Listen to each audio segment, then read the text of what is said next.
So between Charlie Atong Ang and Totoy alias Totoy, sino po ang dapat na paniwalaan ng mga tao? Ito si alias Totoy kasi para sa akin na ang galing magawa ng kwento. Pati ako dinamay dito. So para sa akin, sino paniniwalaan ko? Mas naniniwala ko kay Atong Ang. Itong si alias Totoy ito, marami siyang hindi magandang record. So para sa akin, hindi ako naniniwala sa kanya dahil sinungaling siyang tao. Nakikita ko, parang defense counsel na siya ni Mr. Atong Ang. Na pala sinabi niya na sa akin na kwentong barbero raw ako. Ito lang kasimple. Nung sinabi ko yung taalik na doon pinagtapunan, kung kwentong barbero ako, generalisto mo, may matagpuan kayang mga buto dyan? Sige nga.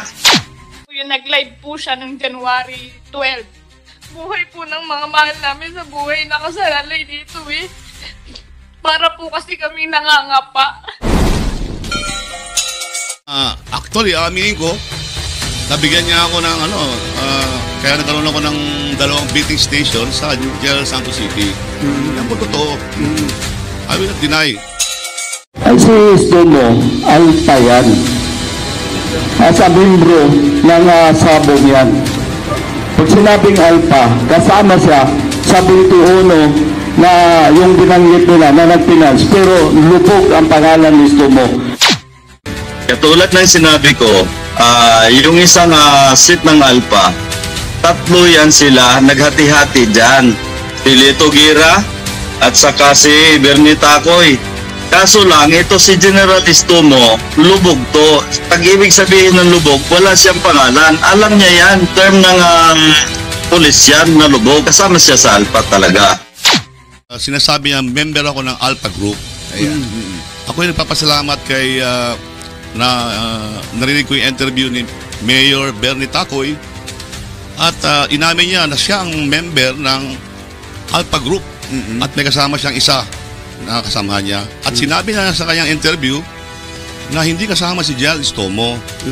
Sinabi niya, common friend lang niya si Jel Stomo, na kilala niya ako, pero siya mismo ang nagsabi bilang member ng Alpha Group. Kahit mayor, kahit governor, kahit senator, basta kasama sila doon sa Alpha Group na yan, anyone involved in the Alpha Group will be charged kung punta na ang case doon. Siyempre, nahingi ng tulong si Atong Ang na yun nga, expansion ng negosyo at anong tayo na yung alam naman natin na legal.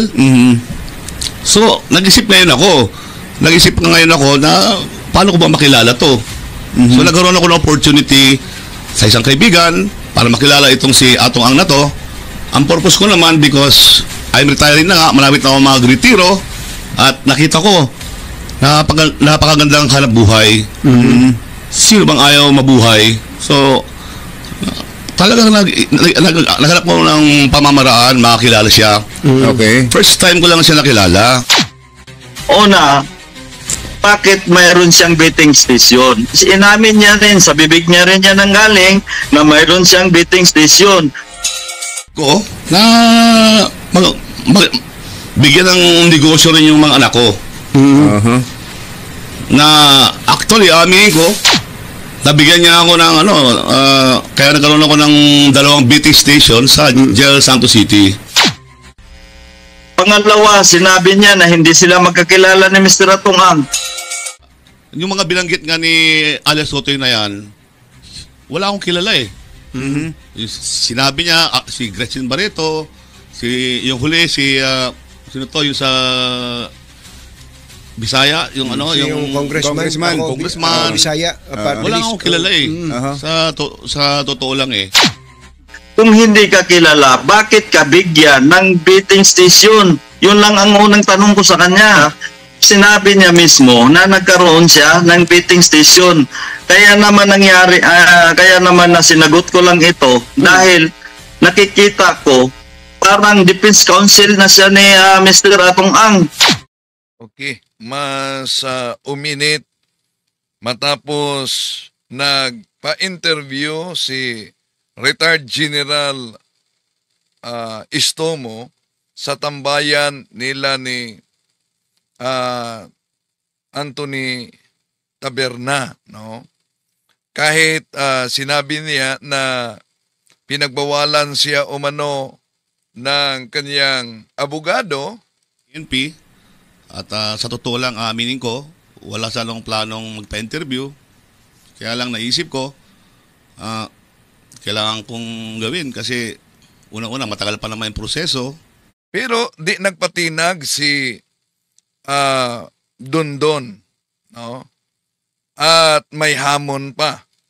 So, alam naman natin na yung mga online na sugal ay pinahinto dahil sa mainit na isyu kaugnay sa pagkawala sa mga sabungero. Pinahinto at nagkasagutan pa sila si Senador Bato at sa PCSO. Alam mo ma'am, magdiretsahan tayo dito. Ano bang mas mahalaga sa'yo? Yung pera na kinikita ninyo o yung buhay ng 34 na tao nawawala?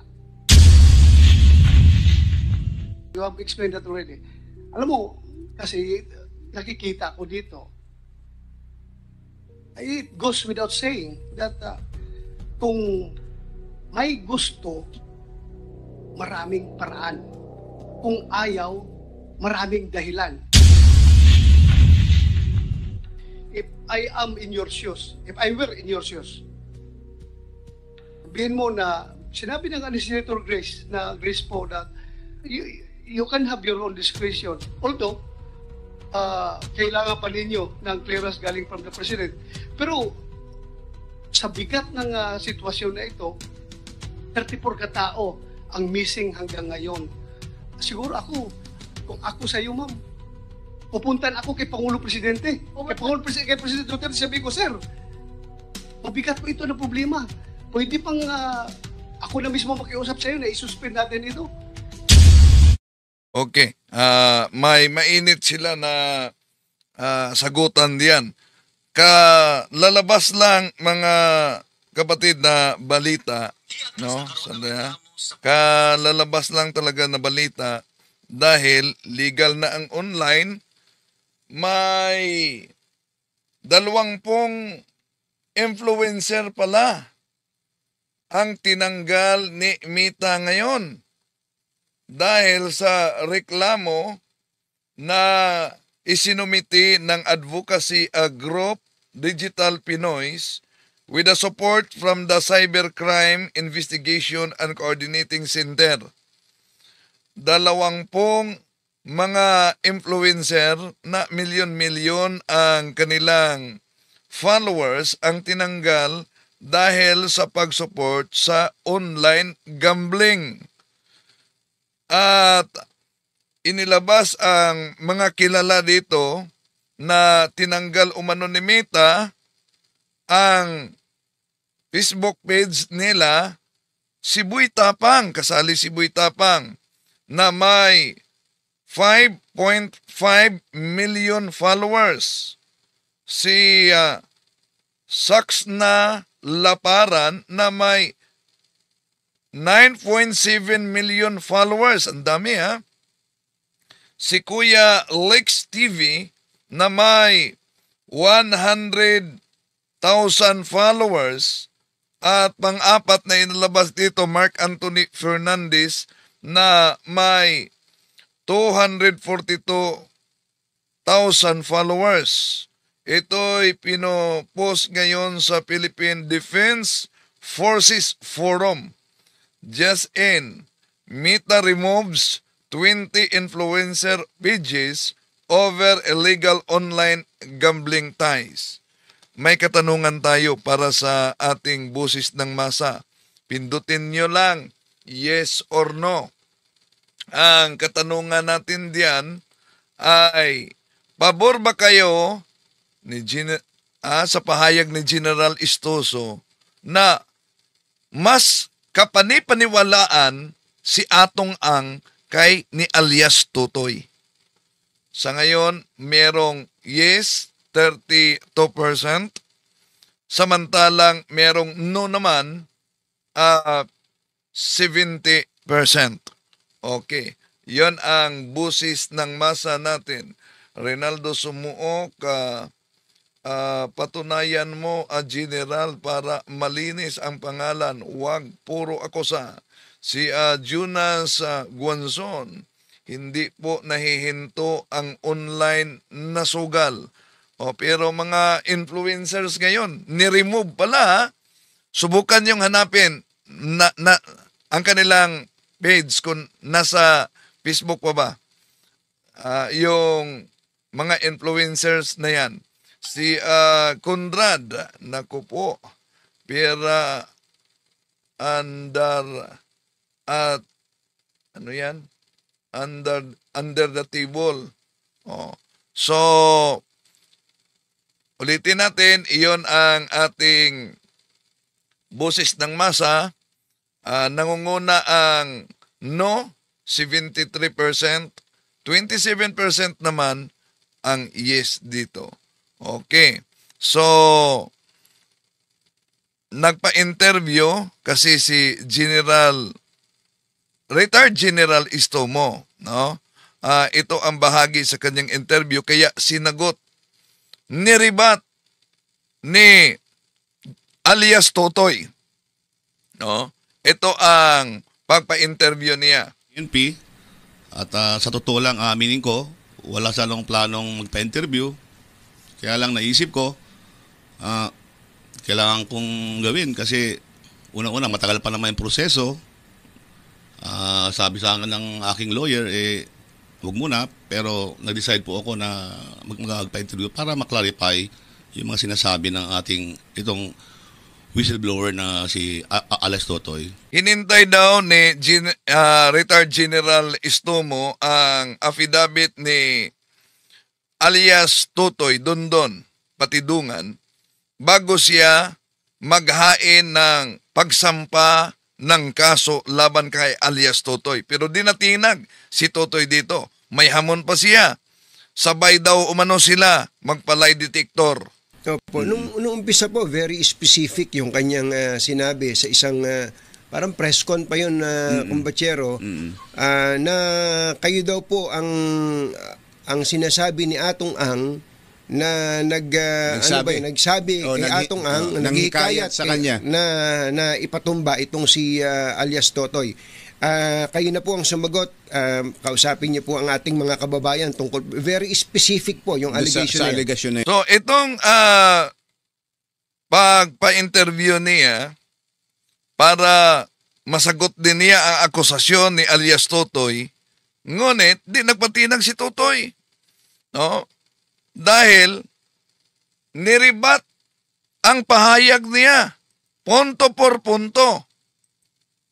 PNP, Sandali ito ang pagribat punto por punto. Una, yung pahayag ni Retired General Istomo na para sa kanyang sariling opinyon, mas kapanipaniwalaan si Atong Ang kay ni Dondon Patidungan. Ang sagot naman ni Patidungan diyan ay ito. So between Charlie Atong Ang and Totoy alias Totoy, sino po ang dapat na paniwalaan ng mga tao?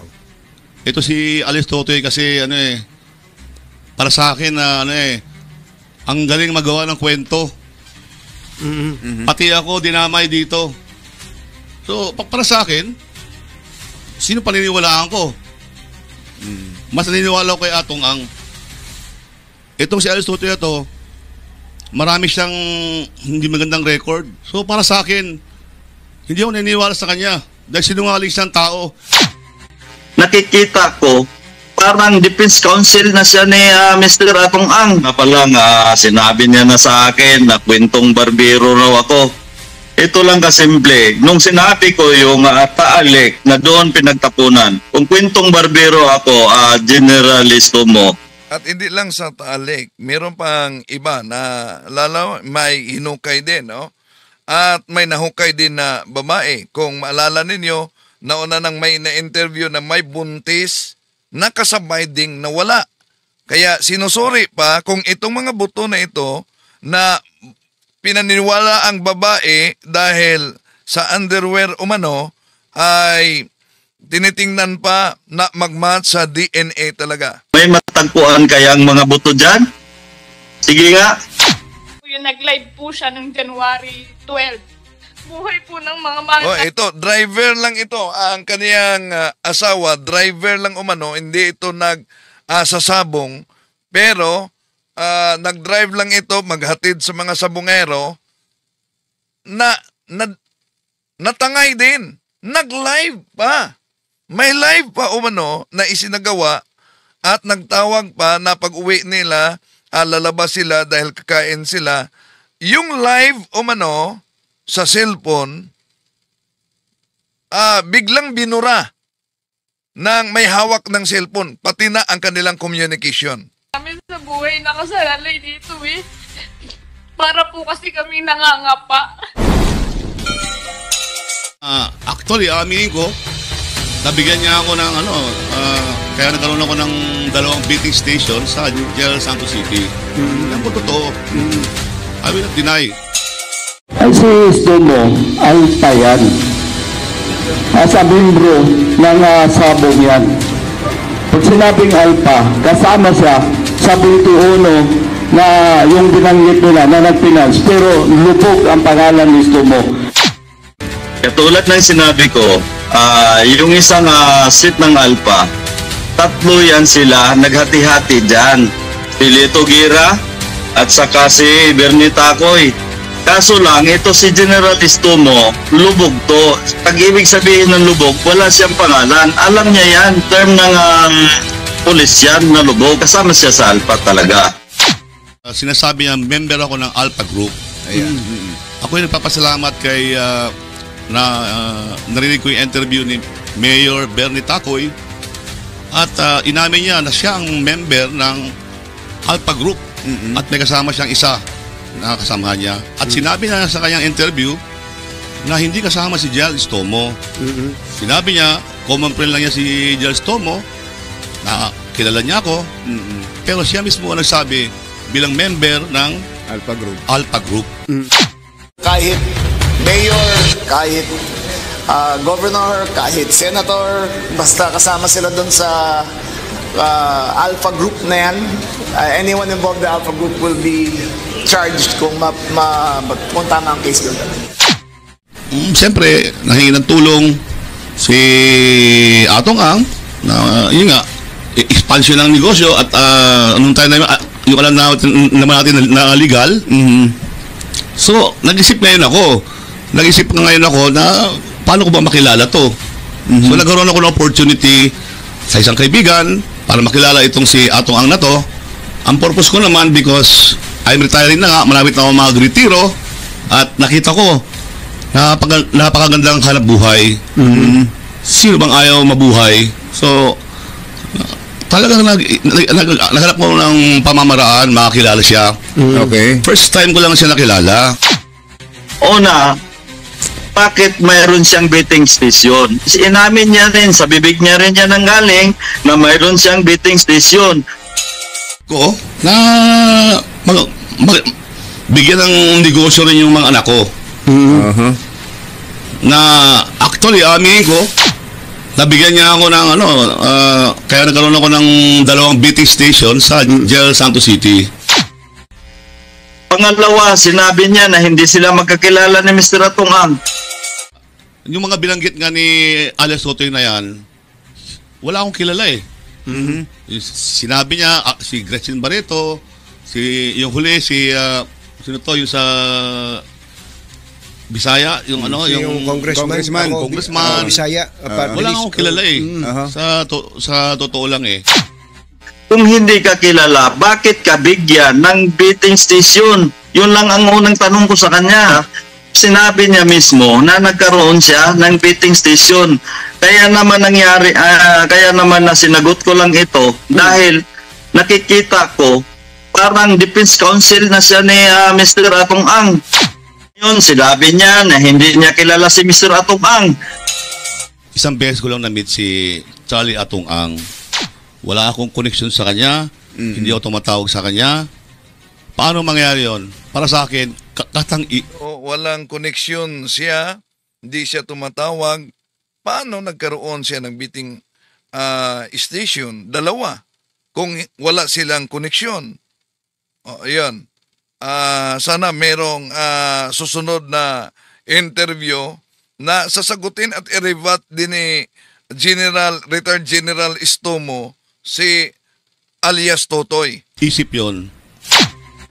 Bakit mo nasabi na hindi mo kilala si Mr. Atong Ang? Bakit mo sinasabi na si Mr. Atong Ang mabait, walang ginawang kalokohan?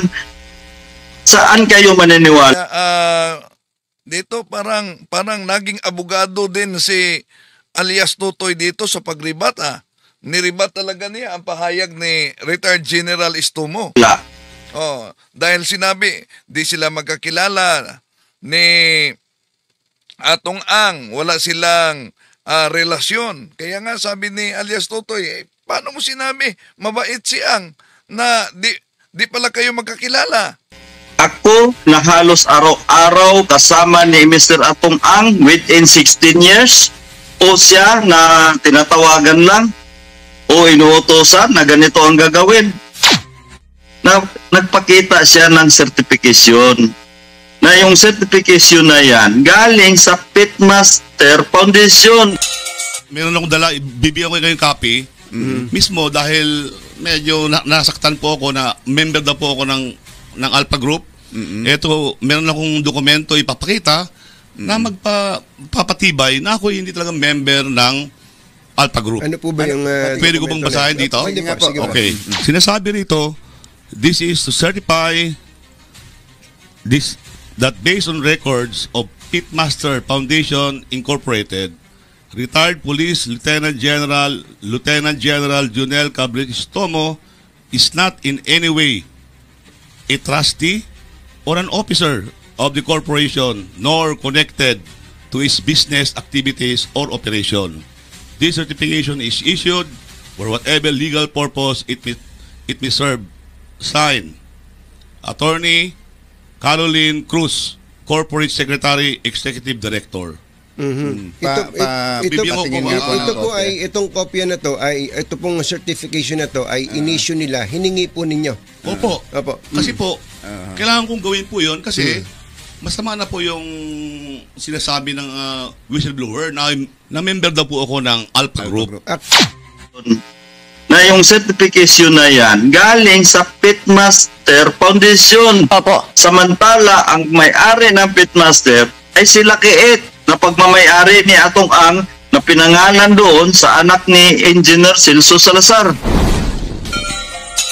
Ang problema yung tuloy-tuloy niyang pagsisungaling, parang hindi maganda. Kagaya ngayon, dinabit na niya si General Estomo. Paano ngayon yan? Nababahiran yung ibang mga... So, sana, ito lang mensahe ko kay alias Totoy.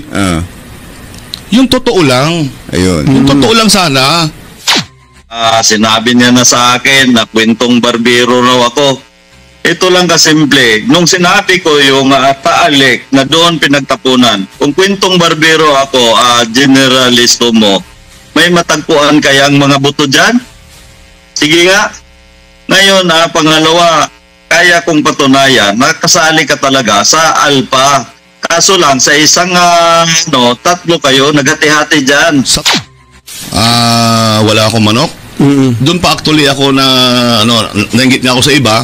Kaya nag-start po ako, actually aminin ko, doon pa ang start ko na magkaroon ako ng breeding. Pa-breeding na ako ng manok dahil nakita ko napakagandang hanap buhay. Ang problema nahinto. Tinigil po yan ng former President Duterte. Start na ako mag-alaga. So ang ginawa ko na lang, benta-benta na lang. Wala nang nangyari. Sa sinabi niyang hindi niya alam yung sa totoo lang, nung January 28, 2023, nagpaderby yan sa loob mismo sa farm ni Lito Gira. May entry ako dyan, sinalihan ko pa siya. Paano niya sabihin? Dahil wala siyang alam sa sabong. Sabi nga ng handler ko, boss, bawal mag-video dito. Gawa may isang general na nandito. Pero napicturan niya ng handler ko, yung farm at saka yung bahay. Kaya sino ngayon ang may credibility sa isyong ito na nagsagutan? Si retired General Istuso o si alias Totoy? So, comment kayo mga kapatid. Diyan. Okay. Sa Senate hearing noon, pinatawag yung kapamilya na nawalan, driver, na bago nawala, Facebook Live pa. At may communication pa sila. Nakuha yung cellphone sa tumatangay sa biktima. Dinilit daw sa naturang araw ang Facebook Live. Ito. Nagpaalam po siya sa amin ng anak ko na may biyahe nga daw po sila pa Laguna. Tapos, ang nagsabi pa po siya sa amin na antayin daw po namin siyang mag-ina kasi pag-uwi daw po niya, magpo-food trip daw po kami. Tapos nung time na, ayun na hapon na po, umalis na po siya, bumaba na po siya. Gawin niya po kasi yun, uuwi, tapos aalis para po bumiyahe pa Laguna. Nung time na po na bumiyahe siya, Papalaguna po yun, nag-live po siya ng January 12. Papalaguna po yun, Papa Santa Cruz. Tapos, tumawag po siya sa akin ng mga 11 p.m. po yun. Nandun na nga daw po siya sa farm ni Julius Habilio po. Kasi, sinundo na po niya dun yung asawa nga po, si Magbanua, yung po nag-aalaga ng manok. Sabi po niya sa akin, tatawag na daw po siya ulit, magkakarga lang po daw po sila ng manok. Tapos yun na po yung huling contact namin, hindi na po siya tumawag ulit. Hindi na rin po siya nagre-reply sa tawag namin. Hanggang sa nalaman ko po na, yun nga po sa kapatid po ng asawa ko na, si kuya nga daw po niya, naho-hold sa sabungan. Excuse me ha, sa inyong dalawa, may nakakakilala ba kay Sabilio? Na-meet na ba niyo yung Sabilio na yun? Wala, hindi po namin na-meet po. Hindi pa niyo na-meet? Kayo po, kayo? Na-meet mo? Sino nakamit kaya Sabilio? Kayong tatlo. Pagkatapos ito, tanungin ko kayo kung anong tingin niyo kay Sabilio. Ha? Sige po, tuloy po, ma'am. Tapos po nung time na hindi na po namin siya makontak, kung kani-kanino na po kami lumapit para po mahanap siya. Kasi hindi na po siya umuwi sa amin. Hanggang sa nagpamedya na po kami. Kasi nababagalan po talaga kami gawa ng buhay po ng mga mahal namin sa buhay nakasalalay dito eh. Para po kasi kami nangangapa. Hindi namin alam kung saan namin siya hahanap. Tapos po yung number po nila, may times po na patay, may times po na magre-ring siya. Nung 13 to 40 nagre-ring po yun, pero patay din po siya nung gabi na hindi na po siya nagbukas ulit. Tapos mga ilang linggo po yung lumipas, nagre-ring po ulit siya. Yun po yung huling po namin. Kaya gusto po namin sana mag-request ng subpoena po para po dun sa mga number. Sa mga number po ng mga asawa namin kung saan po huling nag-ring yung cellphone. Kasi hindi po talaga namin alam kung anong nangyari. Yung ang gusto lang po namin is pati po yung sa CCTV sa loob ng sabungan. Yan, di na nakuha yung CCTV sa loob ng sabungan dahil sa Senate hearing, naunang sinabi ng mga naka-assign dito at sa gwardiya, sira daw ang kanilang CCTV. Okay, tuloy natin. Naman lang po, maipakita sa amin kung ano po talaga yung nangyari sa loob. Kasi nung time na nagtaka din po kasi kami yung sa Facebook account po nung asawa ko. Meron pong nagbura nung live po niya ng January 12 nang papunta po siya ng Santa Cruz. Nabura po yung live niya. Hindi po namin alam kung sinong nagbura nung live na yon. Kasabay po nun yung pagbura nung conversation po namin mag-asawa.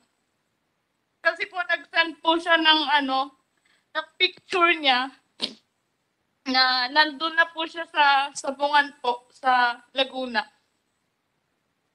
Sigurado na yung nagbura noon ay yung mga tao na may hawak Yung may sa hawak. asawa mo. Opo, O, siguro. kasi sila may hawak ng cellphone eh. Opo, Kontrolado nila yung husband mo, kontrolado na cellphone, sila ngayon na nagbura noon. opo. Tsaka nag-aano din po ako na kasi yung asawa ko po, driver lang po yun eh. Wala siyang alam sa sabong. Ba't pati po siya dinamay? Bata pa po yung anak namin eh. Lagi na siyang hinahanap. Di ko alam kung ano sasabihin ko. Araw-araw tinatanong niya kung nasan yung daddy niya. Sana naman po ibalik niyo sa amin. Yun lang naman po yung hinihingi naming lahat eh. Yung Pastilan, paano maibalik kung isa na sa sinabi ni alias Tutoy kung saan ba ito naitapon o kaya inilibing. Tuloy natin. Balik po silang lahat sa amin na ligtas kasi gusto po namin mabuhay ng normal. Yung wala pong takot. Yung lalabas po kami, wala kaming kinakatakutan. Kasi di rin po namin alam sa paglabas namin kung ligtas pa po ba kami. Marami pong takot. Ang bigat po sa dibdib. Kasi hanggang ngayon, parang wala pa rin po kaming idea kung nasaan sila. Hindi namin sila mahanap.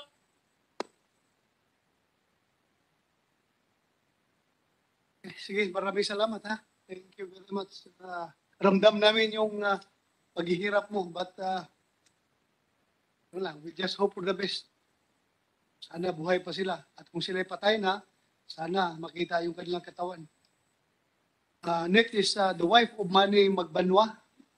Go ahead, ma'am. Ako po si Geraldine Magbanwa, asawa po ni Manny Magbanwa. Mga kamag-anak o ito na sa investigation na nawalan ng miyembro ng pamilya kaugnay sa sabong. Gabi po na sinundo yung asawa ko sa farm nila Ferdinand at saka nila Malbert. Siya po yung handler doon sa farm ni Julius Havilo. Bago lang po kami doon, 2 weeks, magto 2 weeks pa lang po kami doon sa farm. Sa ating busis ng masa, kung pabor ba kayo sa pahayag ni Retired General Istoso na mas kapanipaniwalaan pa si Atong Angkay ni alias Totoy, nangunguna dito ang no 71%, habang yes naman 79%. Okay, tuloy natin. So, nakilala mo si Julio Savilio. Opo. Anong tingin mo sa kanya? Anong klaseng tao? Ano naman po siya, mukhang mabait naman po siya. Parang hindi naman po siya gagawa ng parang wala siyang alam. Parang hindi ko po alam yung itsura niya. Parang inosente.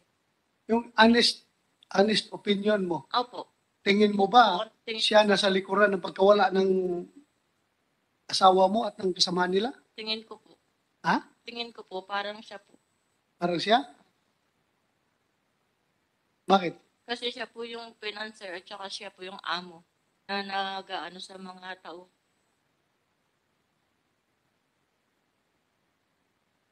Okay. Sige, please continue. Tapos sinundo po siya doon ng mga kasama niya sa farm kasi siya po yung handler. Sabi ko sa asawa ko, wag na siyang sumama kasi ano niya po, kinabukasan, birthday niya po. Kaya sabi ko, wag na siyang sasama kasi galing pa po sila sa sabungan doon sa Tarlac. Pagod po siya, tsaka puyat. Ang pinagtataka ko lang po, wala pong gustong sumama kahit isa doon sa tauhan sa farm. Kaya po siya napilitan sumama pa rin doon sa Santa Cruz, Laguna ng Sabungan. Kaya po yun, napilitan po siyang sumama. Tapos kinabukasan po, umalis po sila sa farm ng 11:45 ng gabi. Tapos kinabukasan, tinetext ko po siya. Tapos hindi na po siya sa akin, sumasagot. Ang dami kong text, hindi po siya sumasagot. Pero nagre-ring yung phone niya. Bandang tanghali ng 13, hindi ko na po siya makontak. Out of reach area na po. Sa pagkakaalam mo ba, kasama nila si Julio Sabilio doon sa Sabungan o hindi? Hindi kasama? Okay. Tapos sabi yung Marvin po yung nakakaalam, yung driver po niya. Driver ni Julio Sabilo. Saan siya? Nawawala din po, kasama din po. Nawawala? Opo. Yun po yung nagpasok sa amin sa loob ng farm na. Anong pangalan? Marvin Flores. Marvin Flores, sa IDG. Record niyo, Marvin Flores. Hanapin niyo yan. Continue. Kasama ni Tapos yun po, nung na yun, sabi sa akin ng katiwala sa farm, yun po ang nagsabi sa akin na nawawala na po sila. Na hindi na po, may kumontak si Dayan doon sa katiwala sa farm, na nawawala na daw sila. Saka po ako kinabahan na natakot kasi hindi ko na nga po sila makontak. Pumunta po ako sa Santa Cruz, Laguna para po ipablatter. Tapos doon ko na po nalaman na nawawala na po silang 4. Di na po sila move. Tapos yun po, kung saan sana po kami napupunta, hinahanap namin sila, hindi na po namin sila makontak, hindi na po namin sila.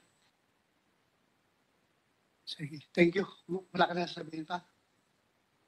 Next, si Sister of Mary Mark Fernandin. Mark Paul Fernandin. Go ahead, ma'am. Ako po si Tessan Regondola. Kapatid po ako ni Mark Paul Fernandin. Nung umalis po sila ng bahay nung January 12 ng gabi, nagpaalam po sa akin kapatid ko na pupunta na nga po daw sila sa Santa Maria, Laguna ni Melbert dyan para po kunin yung mga manok na isasabong po sa Santa Cruz, Laguna. Anong trabaho niya? Tagabitbit lang po ng manok. Tagabitbit ng manok ni Julio Sabino po. Abino. Tapos po noon, nag-message po ang kapatid ko sa akin ng 10 ng January 12. Ang sabi niya po sa akin ay JMJ Brothers Laguna. Yun po yung pangalan ng entry name po nila sa Santa Cruz. Tapos, ang sabi pa po niya sa akin, pangatlong laban po daw sila. WPC po daw yung sa Santa Cruz. Tapos, napanood ko pa po yung kapatid ko ng umaga doon, noong January 13 po kasi fight po nila ng pangatlo nga po daw sila. Tapos, tumawag po sa akin yung kapatid ko ng 9:24 a.m. Nag-video call pa po kami. Siya po mismo tumawag sa akin. Ang sabi niya po sa akin, kung okay po daw yung laban ng manok. Sabi ko naman po, ang sagot ko naman po sa kanya, okay lang. Tapos may nabanggit po sa akin din yung kapatid ko about po dun sa loob ng sabungan. Na sabi niya nga po sa akin na meron nga po daw parang umaaligid sa kanila na tauhan po daw sa sabungan sa Santa Cruz. When you say tauhan ng sabungan ng Santa Cruz? Opo. Ano niya nalaman na taga Santa Cruz na sabungan yun? Para po daw kasi para pong guard para po tauhan. Kasi siguro po alam niyo yung mga guard po na nakaitim, ganun po. Tapos, sabi ko naman po sa kanya, okay lang ba kayo dyan? Sabi niya po sa akin, okay lang naman natin, sabi ko. Tapos, ang sabi po niya sa akin, mga tanghali po daw, tatawag ulit po daw siya. Eh di inatay ko po tawag niya. Pagkatapos po noon, di po siya tumawag ng tanghali. Eh, panatag lang naman po loob ko kasi baka po nagpapahinga lang po siya or kaya po may ginagawa lang kaya hindi po siya nakatawag ng tanghali sa akin ng 13. Nag-try po akong tawagan siya ng alas 3:08 p.m. po ng hapon ng January 13. Kaso, hindi na po nagre-ring nagre-ring po yung cellphone niya pero hindi po siya sumasagot. 13 ito o 12? 13? 13 na po. Okay. Tapos po, yung nga po, hindi na po sumasagot hanggang umabot na po ng kinabukasan po ng 14, nag-message po sa akin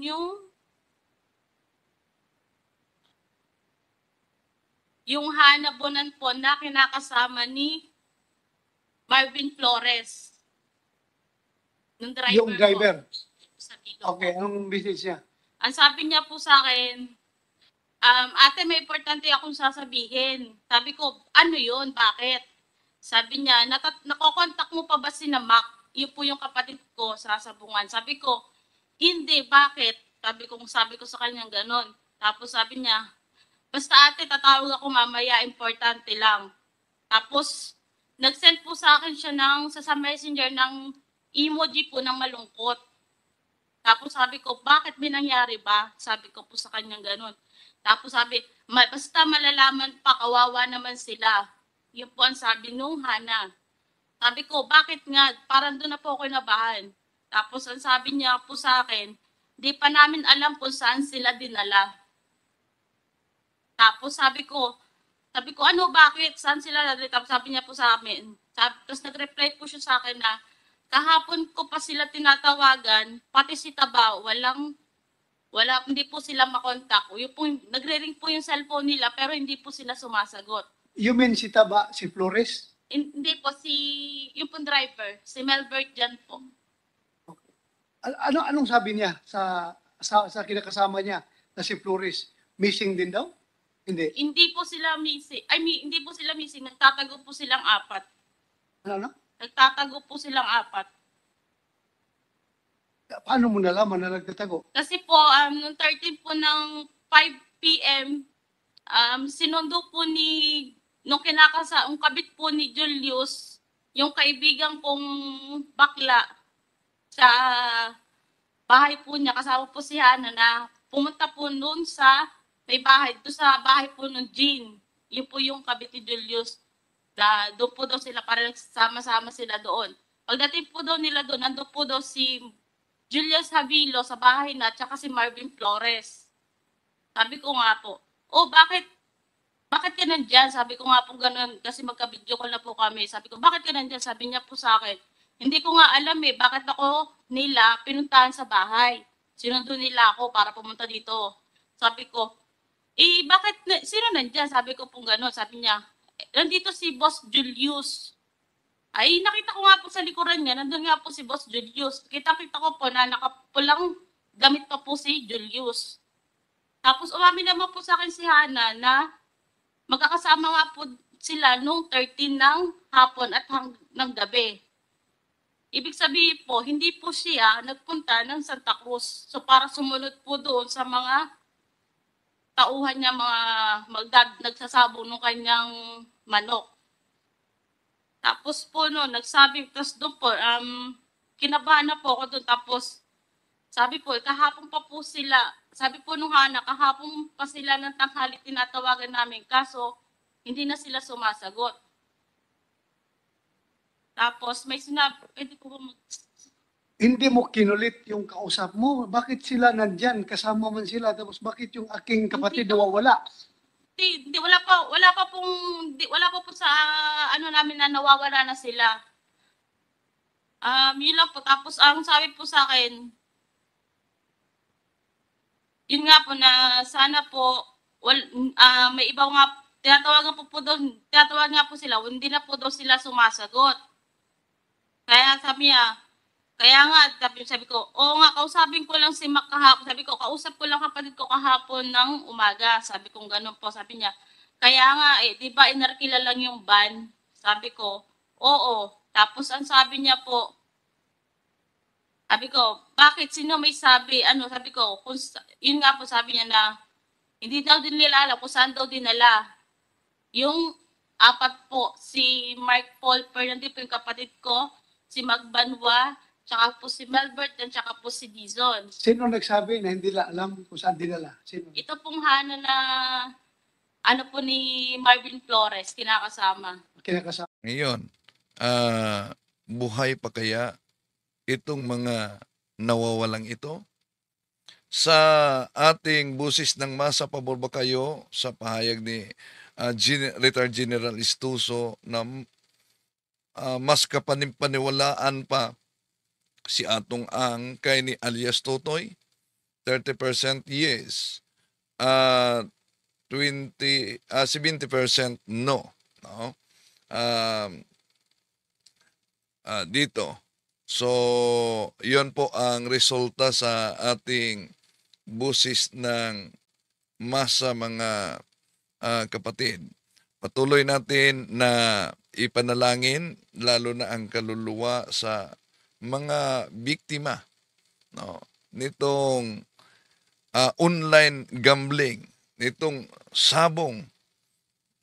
Talagang nakakabahala talaga ito, mga kapatid. Dahil kung natatakot tayo sa virus noon, COVID-19, sa COVID-19, ito'y malinaw na isang bagong salot. Ito'y malinaw na isang bagong virus. At itong virus na ito, sumisira sa mga individual at hindi lang, pati na sa pamilya. Sumisira pati na sa ating gobyerno dahil may mga pulis pa naging involved. May politiko pa nagiging involved kaugnay dito.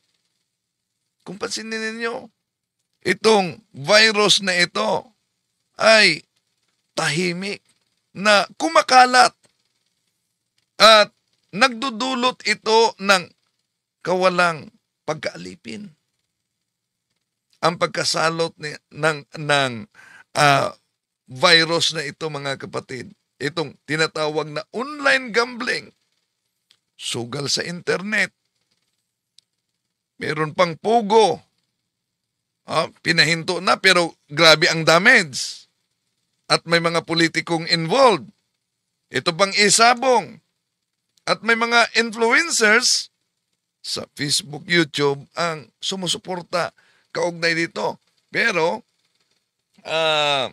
inaksyonan ni Mita ang naturang mga influencers, tinanggal ang kanilang Facebook feeds, no?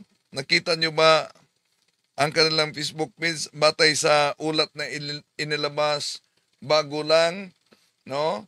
20 influencers Facebook page ang tinanggal ni Mita kaugnay sa online gambling, at 5 nito ang inilabas sa Philippine Defense Forces Forum. Batay ito sa formal complaint na isinumiti ng advocacy group Digital Pinoys sa support din ng Cybercrime Investigation and Coordinating Center.